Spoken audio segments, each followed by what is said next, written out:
Ta-da! What's happening out there, my friends in YouTube land? Yours truly, Rockin' Dave, the real deal, not from Myers, Southwest Florida, and all that good stuff. Excuse me, let's clear my throat here. So, doing a little bit of working out some stuff on the flamenco guitar, as well as we're going to be busting this guy out, the BC Rich Warlock, with the guitar synth.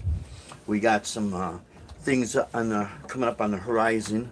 Tomorrow we have to meet with a club owner, or she's, well, not the club owner, she's like one of the managers, and I guess she manages several restaurants and clubs in Naples. And somehow she heard me, maybe she heard me at one of our live gigs, maybe she saw me on my Monday night gig, which the Monday night gigs are over for the season for right now, because we're scheduled to play there from January 1st to the end of March, and there was a couple of gigs that got rained out so as we could do some makeup games, as they say in baseball. But I don't play baseball, we play guitar. And but she might see me over there at Jungle Bird. But she wants to meet with us. She's going to hire us for a Mother's Day gig, and if all goes well, she's going to probably put us on the rotation on several restaurants and clubs that she manages in Naples, which is going to be a great thing. Let me grab this, guys. I forgot to grab this really quick here, and I gotta use this because after a while, you reach a certain age, everything is real tiny. All of a sudden, everything's tiny. So thank you for tuning in, everybody. Donna, we appreciate you turning in. Hi, I'm from Ireland. Oh, thank you so kindly. I've been playing guitar for 11 years and sing for 2 years, and I'm okay, you're gay and in here to support. I appreciate you. Thank you so kindly. Thank you very, very kindly. You're always welcome here, my friend. Always welcome here. And let's see. Ireland's a beautiful country. We were over there. This October. Yeah, this October it'll be 20 years we were over there. 20 years ago. We did a little jam gig over in Killarney, Ireland. A place I think called Buckley's. But we landed in Dublin and then went to Killarney. We were there several days, maybe about a week, I can't remember. And then we went to Waterford, and that's actually where my great grandmother's from, is Waterford. We went to the Waterford Crystal, and then you go through the tour, and then you go to the shop and you buy your items. And have I'll tell you what, Ireland's beautiful. Ireland is beautiful. Thank you so much for tuning in. So we are going to. So thank you so much for everyone tuning in. We really appreciate you guys. You guys are all of you guys are awesome. The Sound of Silence. Yeah. Well, this is a little bit of a version of that, I guess you could say.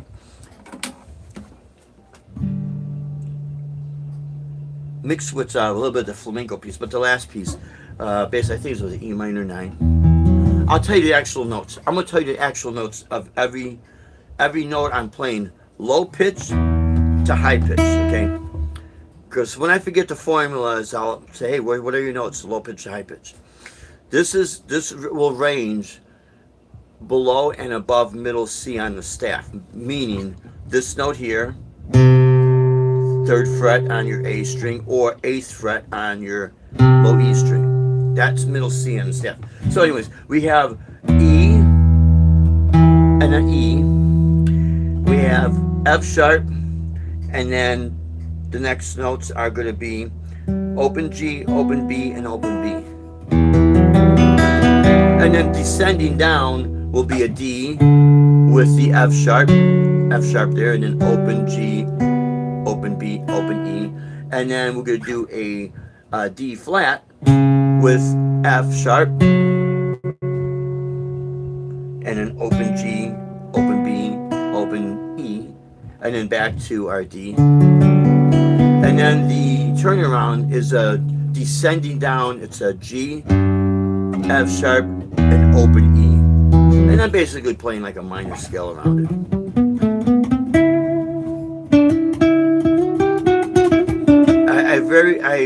I change things up as I'm going, because a lot of times I'm just making this stuff, improvising. That's what's nice thing with music, It's you can make up as you go. You can improvise. It's like talking.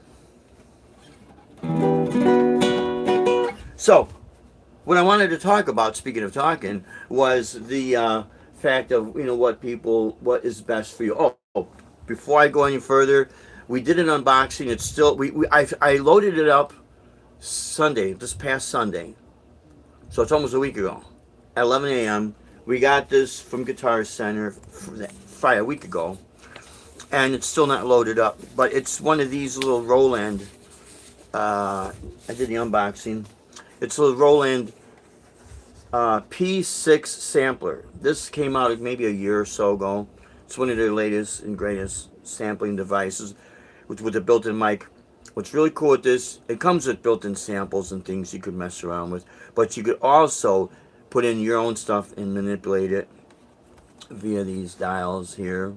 So it's got a lot. It has a built-in battery. So the unit comes in the box with this, a small USB-C cable, and that's it. And again, the battery is an internal battery you have to charge, or you can just plug in the USB-C there and just let it charge through the power. And these are your MIDI in and outs, but it's like the MIDI adapters. It's not the 5-pin MIDI, old school MIDI. And on the top you have a sync in and sync out, which is all 1/8" jacks, and then you have a mix in and mix out, which slash for your headphones. So that would be your output.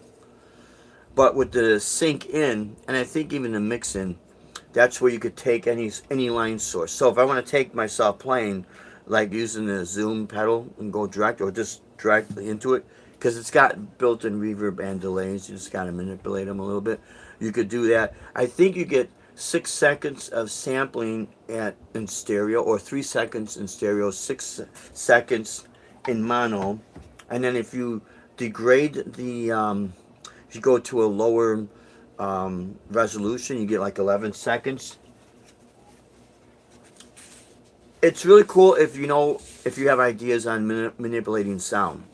And then we got another device, the Pioneer DDJ Flex 4, but we got that out there, and Deb and I got another project we're working on, and we're kind of keeping it a little bit under the radar because we're doing our R&D, research and development, and then we're ready to go out there and hit it. We're going to hit it, so we'll keep everyone posted there. But tomorrow we have our meeting with the restaurant owner, so we got that gig on May 10th, and then we're still in talks, actually in meetings with our 4th of July. We got 2 4th of July gigs coming up on the 3rd and the 4th. So, okay, let's see what we got here. Greetings, sir. Happy Friday and good vibes from Finland. Oh, thank you for tuning in from Finland. We got Ireland and we got Finland. And I'll tell you what, you guys are awesome. We really appreciate it. Obviously, I know. What time is it over in Finland and what time is it over in Ireland? Because, it's been a while since I've been over there. 2006, we were in Ireland, did a gig at a place called Buckley's in Killarney. And in 2007, we were in Brussels, Belgium. We did a gig at the USAC, which is on the NATO base. And I got flamenco guitar. So, yeah, I was just curious to see. I forgot what the time zones.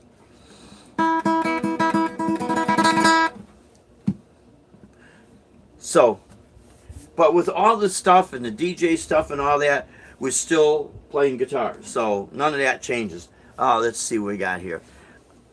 Oh, it's 2:19 a.m. currently in Finland. Wow. So, okay, yeah, you guys are ahead. So, 2 a.m., 2:19 a.m. I hope I'm not keeping you guys up. But I thank you so much for tuning in. Thank you very much. I'll do some more playing in that. But I wanted to kind of discuss a little something here. No matter where you are around the world, music is kind of the same as far as its perception and, playing out in clubs or restaurants or bars or whatever, pubs, whatever. But, I get asked this and I see videos pop up, what should you play and what shouldn't you play? My suggestion is play exactly what you want to play, first and foremost. Because it's your gig, it's what you want to do. Excuse me, I got some decaf coffee here. And there's all kind of advice out there. So, and what I'm going to say is not to deter anybody or make anybody make up their mind, because again, you have to do that on your own, and find out what works best for you. But when people say you got to play covers to do this, that, well, in part that's a good thing to do, to get your foot in the door and that. But really what you have to do is whatever it is you're going to play, whether it's covers or originals, do your best to sound good. We all have our good days and bad days because we're only human. But the better that you sound, and also the better that you conduct yourselves with the crowd and with the staff, meaning the club owner or the manager or whoever's working the bar or waiting the tables, when you work with people, they're going to respect you more. And when you get the hecklers and the people that are negative, the best thing to do is just ignore them or don't play into them too much or anything like that. Do everything as a joke. Let them feel like they've got the upper hand and tell them they're going to get on stage and try to touch things. Then you got to say, hey, well, wait a minute, I've had that happen one time. Well, actually a couple of times. But I remember one time in particular, this lady, she gets up and she was real drunk. Oh my God, was she drunk? And she had a company shirt on. And yeah, I was streaming live, and I'll tell you what, everyone could see the company shirt with the phone number. And I'm like, Miss, do you understand? Or did you allow yourself to get that far drunk? And I just had to back off because she was actually going to come on the stage. And I had to say, hey, whoa, wait a minute, we're streaming live, and you're being recorded. Oh, okay. And she walked back to her seat and that. But other than that, just when it comes down to performing, conducting yourself as professional as possible. Now, when it comes to the music, if you're playing something that you're passionate about, it's going to show. If you're playing something that you really don't like, if you're good at faking it, that's good. Hopefully you can maintain that faking thing, so you can get through it. Because as soon as you start to show signs that, oh man, I don't like this, and blah, blah, blah, and you get the sour look on the face, it could go against you. And what I mean by that is, sometimes, this has happened to me. Let's see, you could have people that just so happen to be there. And they're going to hear you play, and they're going to say, oh, wow, this is really different. I like this. Hey, we're going to have this event coming up next month, and, we're going to call so-and-so and this, that, but I like what this guy's doing. Why don't we, get his information, talk with him a little bit, and then let's see if he's available, and work out a price, this, that, and the other, and how everything goes. Let me just real quick go into. Yeah, it's 219. I think I saw something pop up here. Maybe I didn't. Okay. Anyways, if you're playing nothing but covers, make sure you like it. Because if you don't, it's going to show. But here's the only thing with getting involved in the cover scene.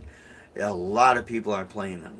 And sometimes, like down here in Florida, and this is really a lot of places, but I could talk about here. Even when we were up in Chicago, in the Chicagoland area, for a while we were toward the end of in the 80s and end of the 90s and into early 2000s, we were part of the Chicago heavy metal scene, which when you see me play all the jazz and the classical, it's like, okay, you were doing the metal scene too. And we got some of it up on our YouTube page. I think we got some more recordings we haven't put up yet. Anyways, had a lot of fun and absolutely love it. Absolutely loved it. But we were doing a lot of originals and maybe a couple of covers, and the whole point was, especially back then, people wanted to go out and they just wanted to see the bands with the metal circuit.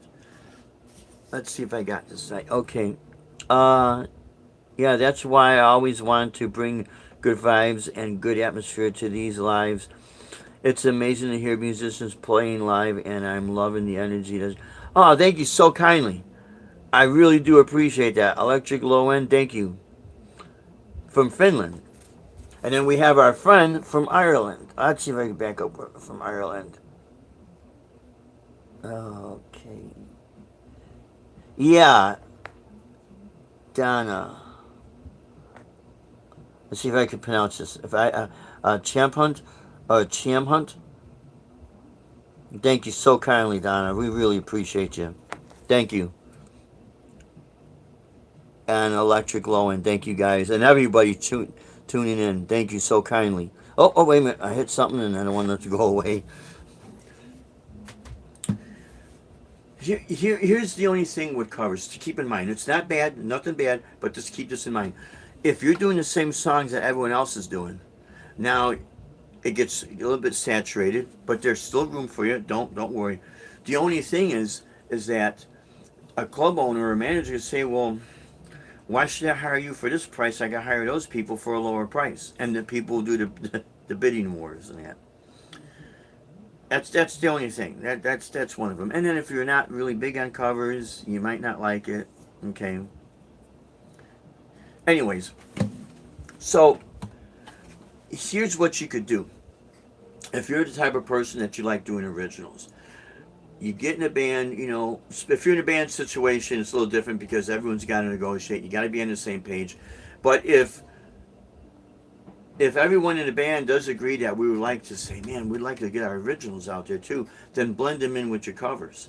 And it'll really work in your behalf if your originals sound similar to, let's say, the people that you admire. And that's natural. It happens. You're gonna have that. If you're a big Led Zeppelin fan, you might write some songs that are in that style, and then you could have it where it's your originals in that style. And basically, you're not really ripping anybody off because everyone's done this, throughout history.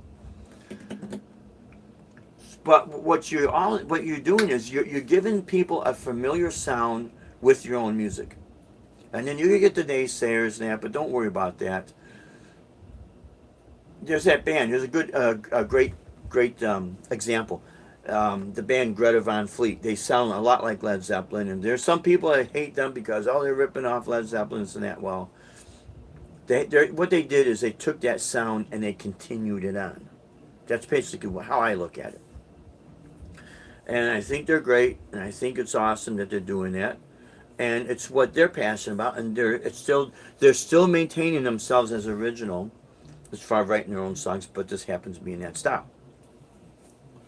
When people say, "Oh, they're a rip off," well, when you're in a cover band, you're kind of ripping everyone off too, So I mean, and we're all guilty of it. But that could go in your favor, if you have something that's original, that's in a style that's familiar. Because the reason why I say this is that Yeah, it's true. People want to hear stuff they're familiar with. But if they hear a sound they're familiar with, they're going to be like, hey, let's check this out. This is pretty cool. I've had situations, especially when I was teaching back up north. I had students come to our studio and that, and I'm playing away, and they're like, "Oh, I know what that song is. Oh, that's this, that, or whatever. Oh, maybe that's a Journey song. Oh no, that's can't. Oh no, I know what that is." I say, "No, it's just I'm making this up. I'm just improvising right now. It's the same chord progression, just improvising around it." But it sounded cool. It sounded familiar to their ears, and it was something I was totally making up. So when people say you have to do this, that, you can't do originals, no, you can. You really can.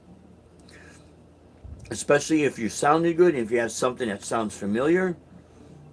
You're not going to please everybody all the time, whether you do originals or covers. So just, keep that in mind. But if you got something that's familiar sounding, yeah, they're good. They're going to dig it. They're going to like it. I had a friend of mine, we would do gigs together, and he had some good originals, but he said, I don't play them because nobody knows them. And I'm like, well, the reason why nobody knows them is that you're not playing them. Don't put yourself down to the point where you just, you put yourself in the corner there and no one knows what you got, because you'd be surprised. You'd be real surprised.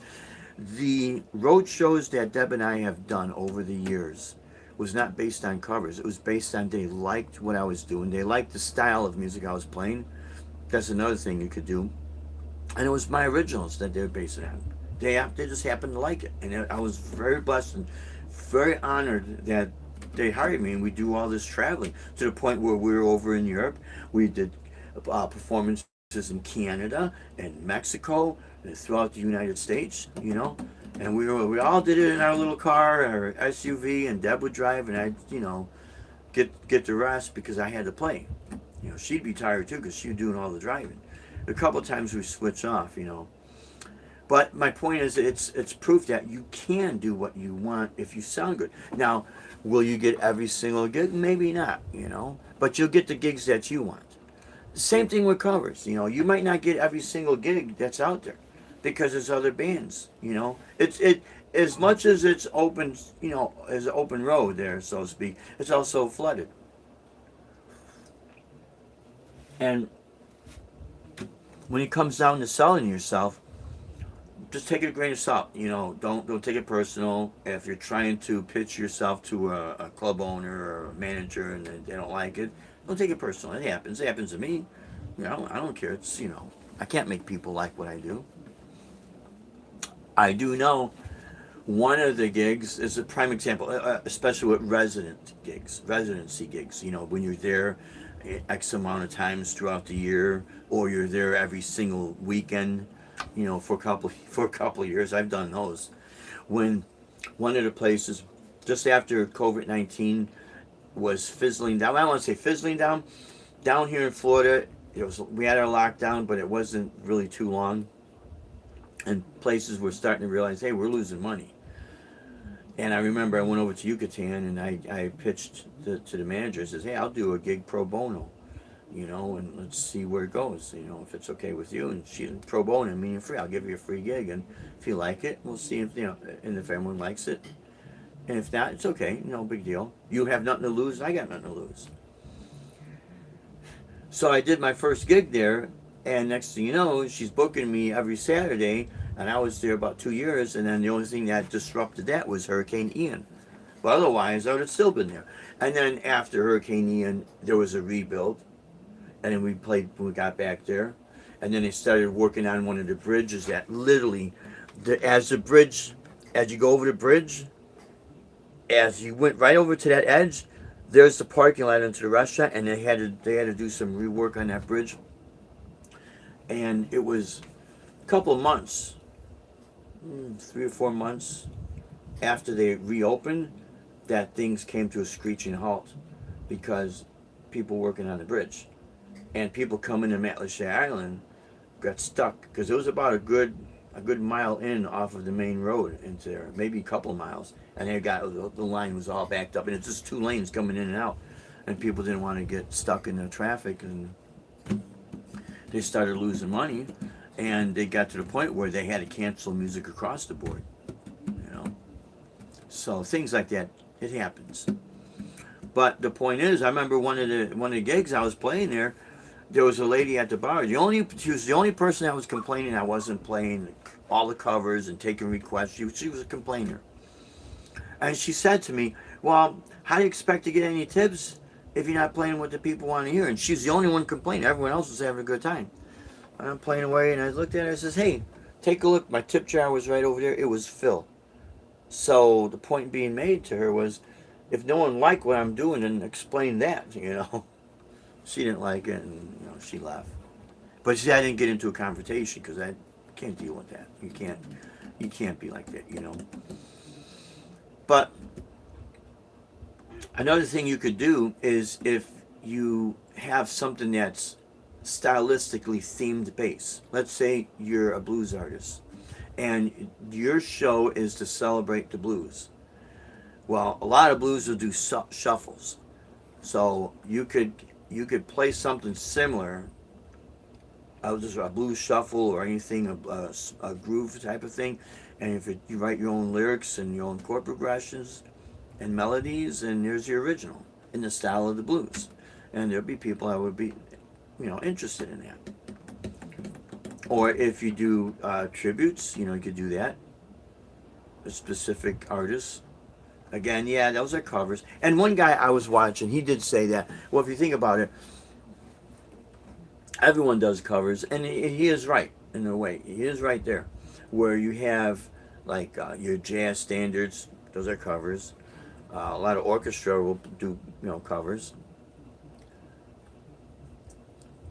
There is the exception with the metal circuit, and some of the pop circuit, and then down here in Florida and Key West area too, they have what's called island hopper songwriters, but they want people who sing. It's mostly folk music, and they pack a good crowd in there, and they go it where they have it. I think it's a week long, and they have it at several restaurants and clubs all week long, and it's all original music.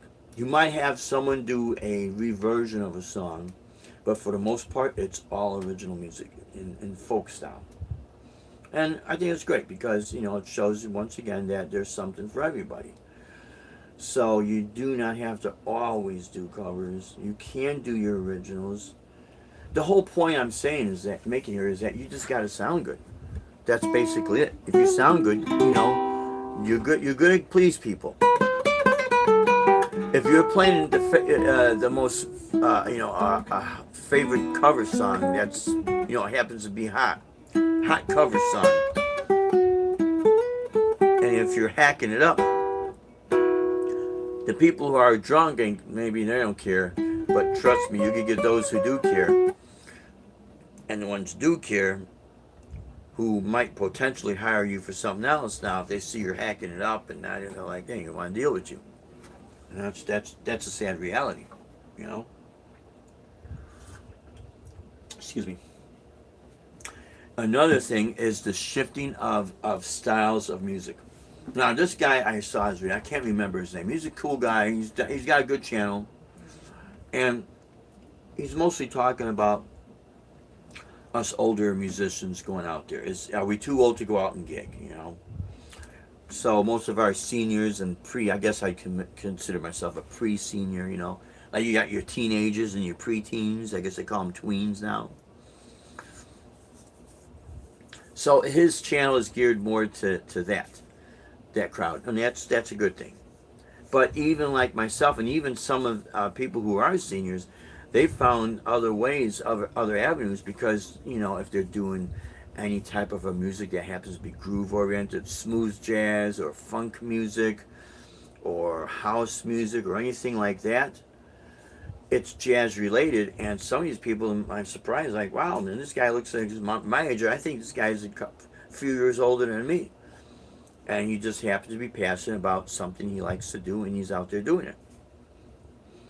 And the reason why I bring that up is that after Hurricane Ian hit down here, now in September, it's going to be 4 years ago that happened, and we're still feeling the effects. It takes a while, when you get disasters like that, it takes a while to rebuild. Everything is slow. But, eventually downtown Fort Myers reopened. When downtown Fort Myers reopened with their music walk and the art walk, and we went back to playing, I saw Deb and I, we saw a total 180 switch from places that did have live music to now don't have live music, and other places that did have live music now have DJs. And now you have more of a college aged crowd going down there, and it's no more, I don't want to say it's 100% gone, but it has gone down quite a bit on the classic rock scene and whatever. One place that primarily has DJs, they'll still have some of the bands play, and they're trying to, I guess, work that out. But I know when we play down there, when we do park in the parking garage, it's right by this place, and the bands are finishing up. So music walk goes from 6 to 10, and we get there sometimes 5:30, sometimes a little after 6, depending on the traffic and everything. So the band is ready to get done. They're playing their last few songs in their set. Then as we're unloading, and as we're bringing our cart over to the elevator, now by the time we get down to ground level, we notice that now the band is packing up. That means now the DJ's coming in, and when the DJ comes in, it's packed. So what has happened is that a new generation has basically taken over. Now, the last couple of times we did music walk and art walk, we had a couple of people our age, our generation. Yeah, it's good to see some old rockers and that. Yeah, and it really is fun, and it is good to see. But there is a lot of college age folks down there, and they'll like what I'm doing because older people who like the jazz fusion and the smooth jazz and Al Di Meola and Carlos Santana, they can relate to what I'm doing because it's recognizable to their ears. And I'm not necessarily playing any of their songs. It's that style they're recognized, as well as this younger generation, because the music I'm playing has a groove to it. So what I've noticed with this younger generation is that they don't come up to me. There was only one girl that came up to me, asked me if I could play that song "Game of Love" with Carlos Santana and Michelle Branch. And at the time, I couldn't think of it in my head, the chord progression. I still can't think. I have to listen to it again. But it's a great song. But I said, "Oh my God, I know what you're talking about. I don't have the song in my head right now." And she said, "Oh, that's okay, because what you're playing, I love. It sounds great." But other than that, this younger generation, they don't ask for any requests. They just like the rhythms that I'm playing, and that right there, that right there verified my thought of what's really happening here. If you have a good, strong sense of rhythm, even in your soloing, you got to have that. It's going to catch this younger generation's attention. It'll catch the older generation too, provided that they're into that kind of music. You'll still get some of them that are into more of a country or a southern rock or something, so they can't really relate to it, and that's fine. That's the country stuff that they play in that the other bands are playing, and that they're real good at what they do.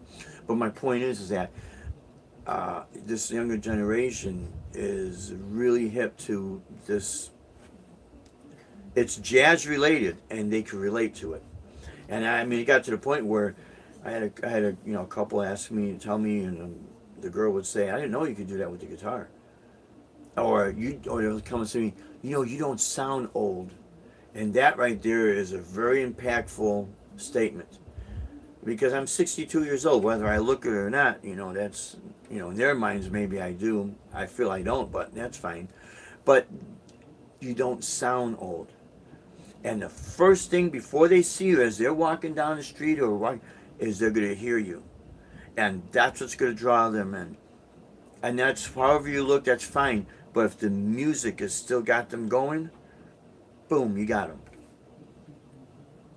Now, when we do the music walk, people are out and about walking around. They want to walk around and that. But so when they stick around for a while, and I've had that happen, sticking around for quite some time, uh, they're just they really dig it. They really like it. And I looked at Deb, and when I first started noticing this, I said, "Man, this is bizarre.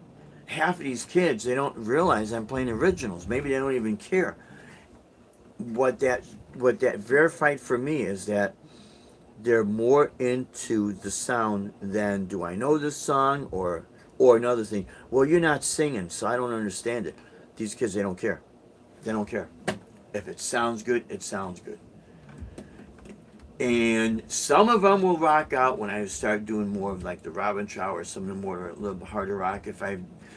But then for the most part, they can't relate to it. Right away, there's a separation. And I think part of it is because if they have parents that play, yeah, my dad plays that. I really don't like it. It sounds too noisy. Or yeah, my grandpa plays that. And it's cute to see him watch him play, but that's not my thing. And then they'll start to walk around. But as soon as I play the jazzy stuff, boom, they're there. So, it's kind of being stuck in the middle here. What do you do? For me personally, I like what I'm doing. When I do the covers I do like those songs. I do like playing them, but I do lean toward more of of improvisation and originals. I really do. That's just my thing.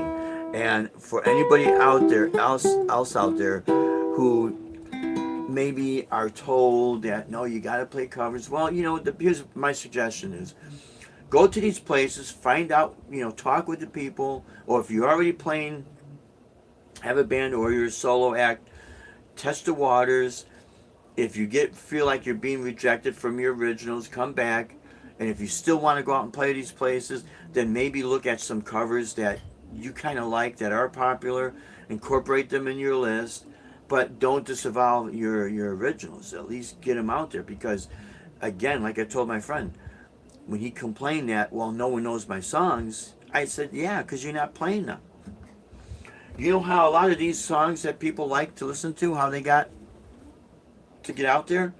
They were constantly being played, whether it's on the radio, now with social media, but back in the day it would be push on the radio. Whether the song was popular or the song was partially popular and then somebody had enough money to keep buying airtime, push, go, go, go, go. That's a lot what happens. And that's how you get these songs stuck in your head. So, and you know as well as I know, there's popular music that comes out that, I hate this song. Back in the late 80s, I played in the top 40 band, and I used to have to listen, anyone who's old enough to remember Casey Kasem, and get my cassette tape and record the songs. New songs coming out that we got to learn to play, and then do my homework at home. But I noticed Casey Kasem would say, this is the new number one song, it's our first time we're playing it. Well, how could it be number one if it's your first time playing it? Two reasons. One is that's the first time that radio station's playing the song because other radio stations started to play it. Another reason is someone's buying airtime and they're pushing it through. And if you think that doesn't happen, I know there's a lot of people who might say, no, Dave, that doesn't happen. Yeah, it happens because you got money, you got those connections, and people say, okay, yeah, all right, come on in, we'll help you out, It's just business, that's all. But my point is that for people that are being persuaded not to play their music and right away they feel like I'm not good enough, if you have people that say, hey, that sounds pretty good, boom, it sounds pretty good, they're being honest with you. Especially if it's people that don't even know you. If they start coming around and say, wow, that sounds cool, isn't that so-and-so song? And you say, no, that's my original. Oh, wow, that sounds cool. As soon as you get the, oh, wow, boom, they're being honest. They're being honest. So right there was going to tell you that, hey, maybe I should, play it more often, put it in my playlist. And again, it's all what a person wants to do.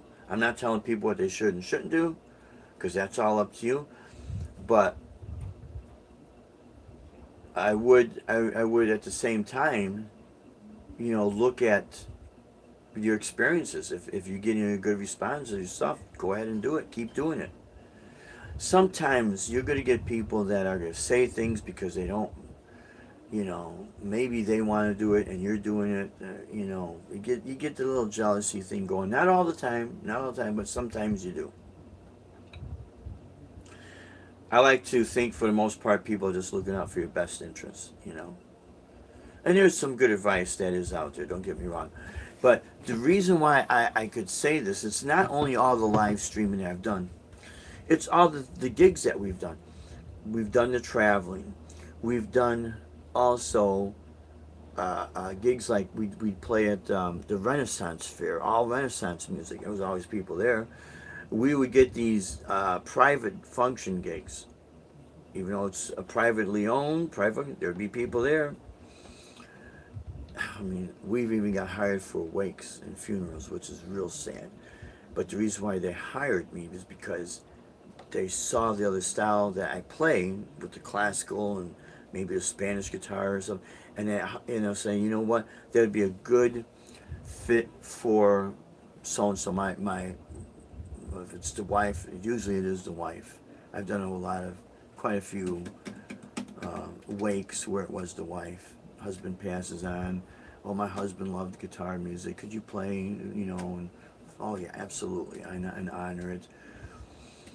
We've done from birthday parties to baby showers to weddings to festivals to the metal circuit. I mean, we've done a lot. And they all have one thing in common. The one thing they have in common is not if you're playing all these covers. The one thing in common is, do you sound good? That's always going to be the bottom line. So, that being said, hopefully that could help people out there. And again, you make up your own mind. You do what you really want to do because it is your gig. It's, you know what I mean. It's your thing. If everybody did the exact same thing, then it gets stale. And unfortunately, that's how I see some of the cover bands. I'm not saying there's anything wrong with that. That's how I see that. If you got 50 bands that's trying to play the same place and they're playing the same songs, maybe in a slightly different order, it could get old real fast. And as a matter of fact, a couple of places I played, one in particular, this guy, he's at the bar, and then they were going to hire an agent to do the bookings. And this guy, this older guy, he's not a musician. He's just a regular there, regular at this place, and he made a comment. He says, you sound different, and I appreciate that because sometimes I need a break from some of this stuff because they could be playing my favorite song, but it's like all these bands are playing the same song, and they're all trying to sound like the artist, and they never sound like the artist. And he's like, it gets old real fast. So there's that. There's also that side. Not everybody's gonna like everything, and I mean I understand what some of these people are saying. To get the gig, the club owners are just trying to make money. That's what they're trying to make money. I understand, and we all understand that. But when you have a crowd of people that say, "Geez, this is sound kind of nice. Why don't you try this?" And this is what happens, like when I'm at Jungle Bird in the in season again from January to the end of March. And I've been there now, God, maybe 4 years. I used to play there when it was La Corte. I did the classical and Spanish guitar over there. I did a few gigs when it was Redfish Point or something like that. Another guy took over and then he sold it. And when Jeremy got it, I can't remember if we reached out to him or if someone said, "Hey, yeah, the guy used to play here," I think that at the same time, and it just happened as, "Oh yeah, this is the guy who used to play here." Yeah. Okay, yeah, come on and do a gig, and that we'll find out. And then he loved it because it was something different. It's like music that kind of fits the ambience.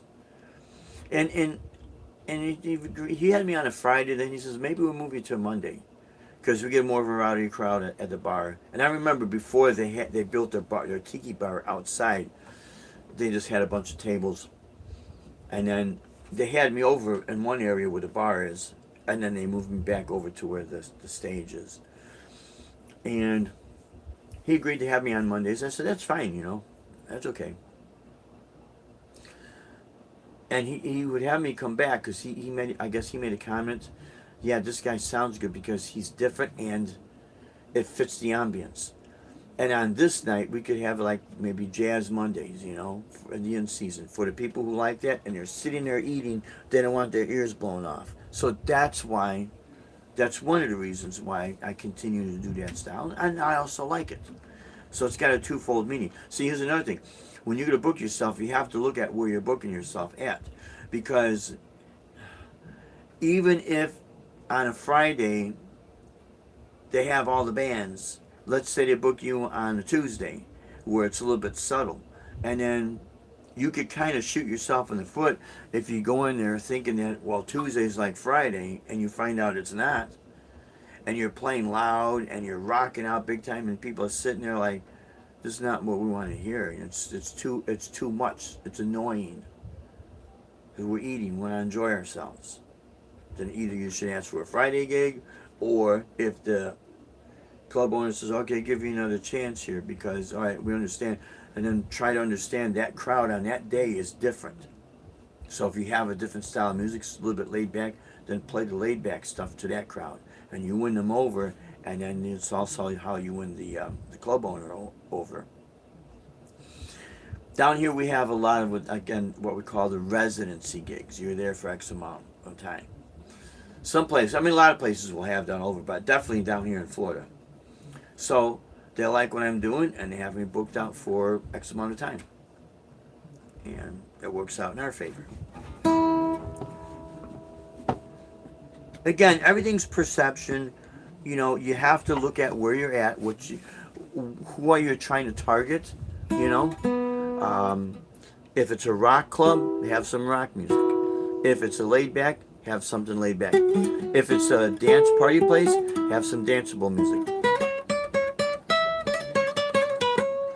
If you are more of a person that does originals and you still want to get into these places, record yourself doing your gig. And what I would suggest, mix up that recording. If let's say if you're a dance band, you do the dance music. This is a good example right here. You do the dance music and they're on the floor dancing, but then you still write your own music.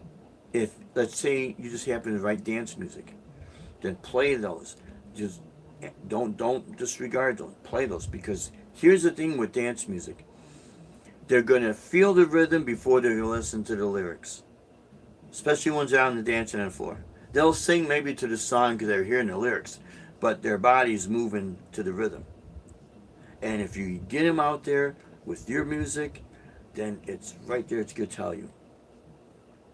If you're playing to a place that is laid back and they're in there for the music, but they like their covers, okay? Well, have some of your originals that's tailored off of those styles and mix them in. And don't tell them you're going to play an original. Just go ahead and play it and see what their response is. Because I've had people ask me, well, that song you played a couple of songs ago, that was cool. Who is that? Is that Jeff Beck? No. Is that Santana? No. Is that Steve Morris? No. Joe Satriani? No. It's one of my originals. Oh, really? That sounded cool. When they start comparing your originals to people that they like, and they're not being insulting, they're complimenting you. Then that's when you know you have something. And I got a shadow of this post right here. I just noticed this. That's when you know you got something. So, keep that in mind. Don't get discouraged. If you're in an area that has high disaster, like down here in Florida with hurricane, well, you're going to have places will come and go. But sometimes you don't have to be in a high disaster area for places to come and go, because if I haven't said this in one of my last live streams, I'll say it again. Let me think here. There's one, two. Well, our Monday gig is not. This is where they're in season, so I'm not going to include that. So three places stopped having music. One closed permanently. Uh, the other place didn't close. It just switched. They're not having music anymore. And the Miramar outlet malls, they're not having music anymore. You know, it's a money issue.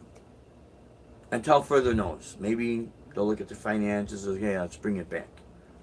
But as it stands right now, they're not having music. So it's kind of strange not gigging, the last couple of weeks here, But at the same time, I'd be lying if I told you I'm not enjoying the time off, because now it gives me a chance to write new music and then experiment with what this other project Deb and I are getting involved in, and incorporating the guitar and everything in as well. So it gives me that time to just really focus and to get this developed and go out there, because let's see. The real test on that is going to be on the 4th of July, the 3rd and the 4th of the 4th of July. I don't know if we're going to stream it. We'll stream some of my playing, my music and that, but the other stuff, we don't know. We'll see. And of course, tomorrow we'll meet with the lady at the restaurant and get this up and going. But so it does feel weird not having a Monday gig or a Friday gig or a Saturday gig. It feels kind of strange, but again, it does feel good having the time off.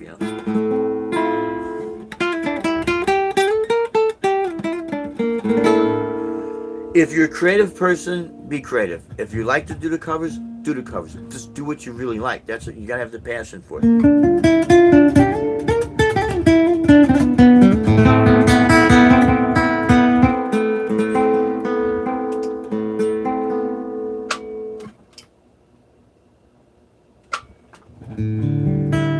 Okay, so I'm gonna do a little piece off of my Hope on the Horizon CD. I'm gonna do not the whole song, but a lot of the solo section. It's called Growing Old Together. So here we go.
friends, that is a little bit of an excerpt from one of my originals called. Oh, hold on. Sorry, I'm looking at the patch on my effect pedal here. Yeah, it's called Growing Old Together. Something we're all going to be doing, one way or another. So, anyways, I'm not going to be on too much longer here. I blabbed a little bit for an hour here. Didn't want to go on that long. Let's see. Can I move this light here? Let's see if we could do something here that's going to be a little bit like that. There we go. Well, it's not the light. It's the pole. It's the pole, my friends. Let's cheer. There we go. Oh, can't see me at all. Okay. But anyways, let's turn this back on. We are, let's do something here real quick. So I'm gonna grab the BC Rich, because we are gonna be busting that guitar out. I do have to let some of the strings settle. There. This guy is awesome. We've had this for, wow, 26 years. And the Roland pickup on here, that's this guy right here. I don't have the synth pedal, I've got it up here in the case. But when I plug it in, this is a controller that controls the synthesizer. I could do all kind of effects, which is awesome. Let's see where I'm at here.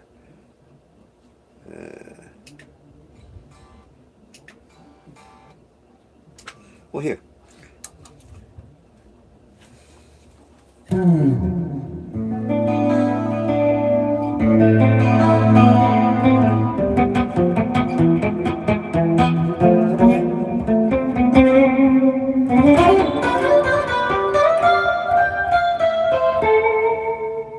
Okay, this patch is going to be a little bit louder.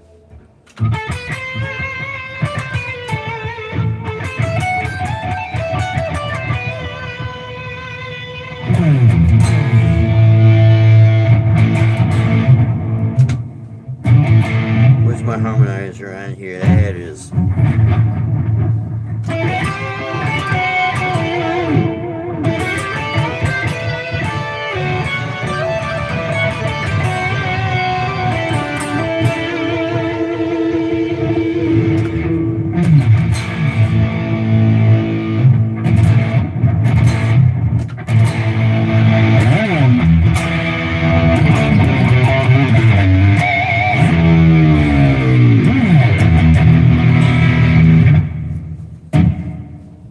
What I do like about this Zoom pedal is the fact that it has a nice tuner.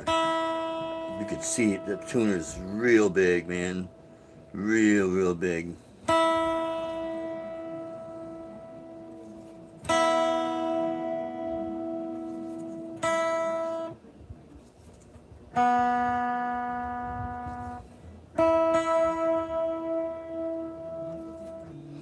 Old school tuning, my friends.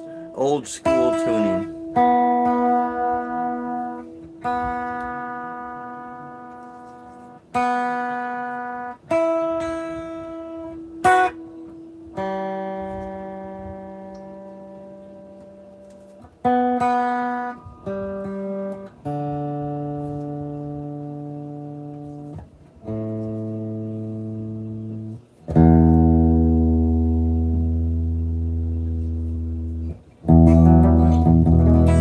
Okay.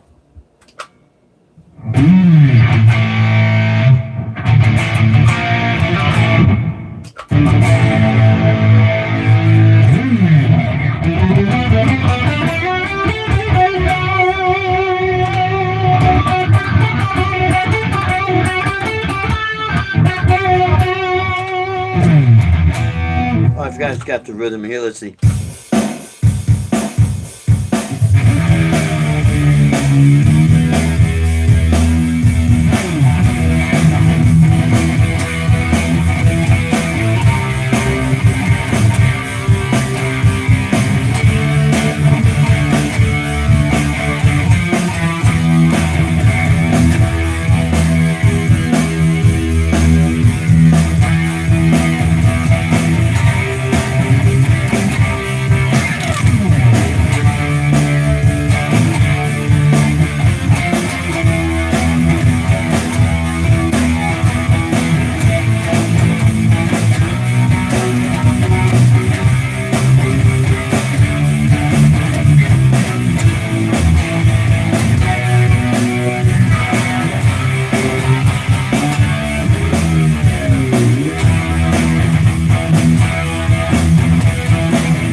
right, my friends, thank you so much for tuning in.